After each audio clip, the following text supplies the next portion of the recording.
সালামু আলাইকুম viewers, welcome to my channel পরাগান পেটস। কেমন আছেন ভিউয়ার্স? আলহামদুলিল্লাহ, আল্লাহ পাকের অশেষ রহমতে আমি ভালোই আছি। তো ভিডিওর থাম্বনেল এবং টাইটেল থেকে আপনারা বুঝে গেছেন আমি ভিডিওতে কী দেখাতে চাইছি। হ্যাঁ, সেটা হচ্ছে যে আমি কদিন আগে যে আপনাদের দেখেছিলাম যে আমার লফটে এই 4টা রাজহাঁসের বাচ্চা কিনেছিলাম। এই বাচ্চাগুলোকে আমি খাওয়ানোর জন্য নিয়ে আসছি আমাদের সেই পারিবারিক পুকুরে।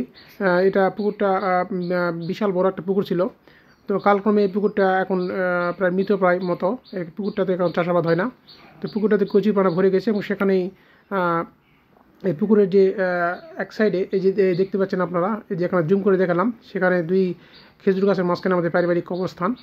সেখানে আমাদের পারিবারিক লোকজন যেখানে কবরস্থ করা হয়। তো সেই পুকুরেই আমি হাঁসগুলিকে নিয়ে আসছি খাওয়ানোর জন্য, ঘাস খাওয়ানোর জন্য। এবং ঘাস খাওয়ানোর পর তাদেরকে আমার যে মেয়েরা আছে সেই মেয়েরা তাদেরকে রেস করাইছে এবং তাদের সঙ্গে দৌড়াদৌড়ি করছে এবং ভালোবেসেই কাজগুলো হয়েছে। আমার মেয়ে দুটো যেখানে যায় হাঁসগুলো তো পিছু পিছু যায়। এই কারণে মূলত আমি হাঁসগুলোকে নিয়ে আসছি ঘাস খাওয়ানোর জন্য পুকুরে বলতে পরিত্যক্ত পুকুর যেটা বললাম আমি, সেই পুকুরে আমি নিয়ে আসছি হাঁসগুলোকে ঘাস খাওয়ানোর জন্য। প্লাস হাঁসগুলোকে মেয়েরা দৌড়াদৌড়ি করছে, তার সঙ্গে দৌড়াচ্ছে, সেই বিষয় নিয়ে বিস্তারিত ভিডিওতে থাকছে আজকে আমার। তো এই হাঁসগুলোকে আমি নিয়ে আসছি ব্যাগে করে। হাঁসগুলোকে নিয়ে এসে এখানে আমি পুকুর পাড়ে ছেড়ে দিই এবং সেখানেই তারা ঘাস খায়। এবং প্লাস তাদের জন্য ঘাস কিছু কেটেও নিয়ে গেছি, এ কারণে যে তাদের বাড়িতে আনার পরে সেই ঘাসগুলো তাদের খাইতে দেবো। এ কারণেই আমি ঘাসগুলো, এই যে ব্যাগে যে ঘাসগুলো নিয়েছি সেই ব্যাগে ঘাসগুলো নিয়েছি তাদেরকে খাওয়ানোর জন্য। খুবই সুন্দরভাবে তারা বড় হচ্ছে আলহামদুলিল্লাহ। এখন পর্যন্ত তারা সুন্দরভাবে বড় হচ্ছে এবং সুন্দরভাবে তারা খাবার খায়, বিশেষ করে ঘাস খাবার খায়।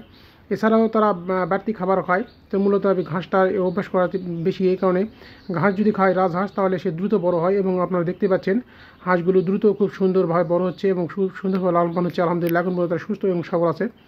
আপনারা সকলে জানেন আমি কবুতর লালন পালন পাশাপাশি বিভিন্ন হাঁস, মুরগি এই সমস্ত জিনিসও আমি লালন পালন করে থাকি। তো দেখুন কত সুন্দরভাবে তারা খাবার খাচ্ছে এবং নির্দ্বিধায় এবং নিঃসংকোচে তারা নির্ভয়ে খাবার খায়। এবং এভাবেই আমি প্রতিনিয়তই তাদেরকে যে আমাদের পুকুরে সেখানে ছেড়ে দিই এবং সেখানেই তারা ঘাস খায় এবং সুন্দরভাবে তারা চলাফেরা করে। এবং দেখুন কত সুন্দরভাবে তারা বড় হয়েছে এবং সুন্দরভাবে তারা লালন পালন হচ্ছে। তো ভিউয়ার্স, ভালোবাসলে অবশ্যই যে কোনো প্রাণীগুলি আপনার সাপোর্ট দিবে এবং তাদের সুন্দরভাবে লালন পালন হবে, এটাই নিয়ম। এবং এটাই এভাবেই লালন পালন করতে হবে এবং খুব যত্ন সহকারে এবং খুব সুন্দরভাবে। তাহলে দেখবেন অবশ্যই সেই প্রাণীগুলো অবশ্যই আপনাকে ফিডব্যাক দিবে। এই কথাটাই বাস্তব এবং এভাবেই কাজগুলো করলেই দেখবেন নির্দ্বিধায় আপনাদের প্রাণীগুলো ভালো থাকবে এবং সুন্দরভাবে লালন পালন করবে। তো ভিডিওতে একটা লাইক করে দেবেন আর কমেন্টে মূল্যবান মতামত প্রকাশ করে দেবেন। আর এরকম নিত্য নতুন ভিডিও পেতে চ্যানেলটা সাবস্ক্রাইব করে দিয়ে পাশে থাকা বেল আইকন বাজিয়ে দেবেন। ফেসবুকে সেভ নামে আর একটা পেজ আছে পরাগান পেটস, অবশ্যই সেই পেজটা ফলো করে দিবেন। তাহলে এই নিয়ে নিত্য নতুন ভিডিও আসলে সবার আগে আপনাদের কাছে নোটিফিকেশান পৌঁছে যাবে। আর একটা বিষয় প্রতি ভিডিওতে আপনাদের শেয়ার করতে থাকি, তা হচ্ছে আপনারা সকলেই 5 ওয়াক্ত নামাজ আদায় করবেন। যেখানে যেই অবস্থায় থাকবেন প্রত্যেকেই আপনারা 5 ওয়াক্ত নামাজ আদায় করবেন। তো দেখুন কত সুন্দরভাবে তারা ঘাস খাচ্ছে, কারণ রাজহাঁস মূলত ঘাস খেয়েই তারা বড় হয়। এই কারণে তাদেরকে ঘাস দিলে তারা খুব দ্রুত বড় হয় এবং খুব সুন্দরভাবে তারা লালন পালন হবে। তো দেখুন এই বাচ্চাগুলোকে আমার মেয়েগুলো কীভাবে রেস করাচ্ছে। বিশেষ করে রেস বলতে ভুল হবে, এটা হচ্ছে সে আমার মেয়ে দুটো যেখানে যায় হাঁসগুলো পিছিয়ে চলে যায়। এটা হচ্ছে ভালোবাসা। তো এই কারণেই মূলত আমি ভিডিওতে দেখালাম যে কত সুন্দরভাবে তারা এই কাজগুলো করতেছে। দুজন এসে দুপুরে রোদের মধ্যে দৌড় দিচ্ছে পুকুরে, পিছিয়ে হাঁসের বাচ্চাগুলো কীভাবে দৌড়চ্ছে দেখুন আপনার ভিডিওতে।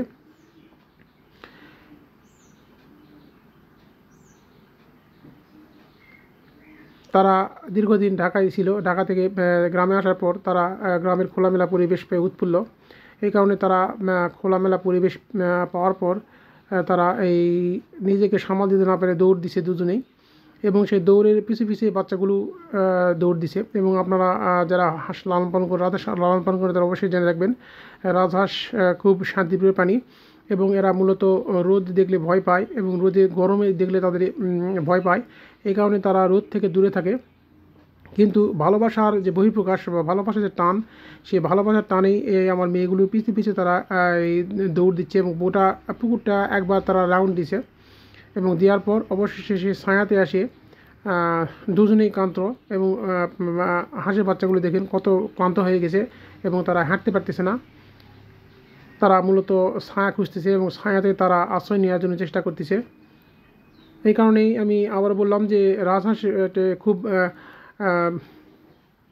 শান্তিপ্রিয় প্রাণী এবং খুব তারা শান্তিপ্রিয়ভাবে থাকে এবং তারা রোদ গরম তাদেরকে অবশ্যই কখনোই তারা সহ্য করতে পারে না।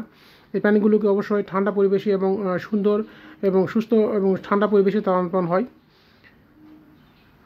এই বিষয়গুলো আমি আপনাদের দেখানোর জন্য ভিডিওতে আজ আসলাম। তো এই প্রাণী বিষয়ে বিভিন্ন টিপস, ট্রিটমেন্ট এবং বিভিন্ন পরামর্শ আমি এই চ্যানেলের মাধ্যমে দিয়ে থাকি। অবশ্যই আমার চ্যানেলটা ফলো করে দেবেন, তাহলে অবশ্যই এই বিষয়ে বিস্তারিত আপনারা পেয়ে যাবেন। তো রাজহাঁস আপনারা আর বাড়িতে লালন পালন করতে পারেন। এই প্রাণীগুলোকে একটু করে ঘাস খাবার দিবেন, আর ঘাস যদি না থাকে তাহলে আপনারা যে একটু বড় হলেই যে খড়ের যে ধানের যে গুঁড়া আছে সেই গুঁড়া দিয়ে আর আপনারা ভাত দিবেন, দিয়ে মেখে দিবেন, তাহলে তারা খেয়ে নেবে এবং তারা খুব সুন্দরভাবে লালন পালন হবে। আমি এই জিনিসটি আপনাদের দেখানোর জন্য ভিডিওতে আসলাম যে প্রাণীদের ভালোবাসলে প্রাণীরা আপনাদের কত আপন হবে এবং কত আপনাদের কাছে আসবে। তো এই জন্যই আমি ভিডিওতে আপনাদের আসলাম এবং এই ভিডিওতে আপনার জিনিসটা দেখালাম যে প্রাণীদের ভালোবাসতে হবে, প্রাণীদের ভালোবাসলেই প্রাণীরা অবশ্যই আপনাদের ফিডব্যাক দিবে। তো সকলের সুস্বাস্থ্য ও মঙ্গল কামনায় ভিডিওটা শেষ করলাম।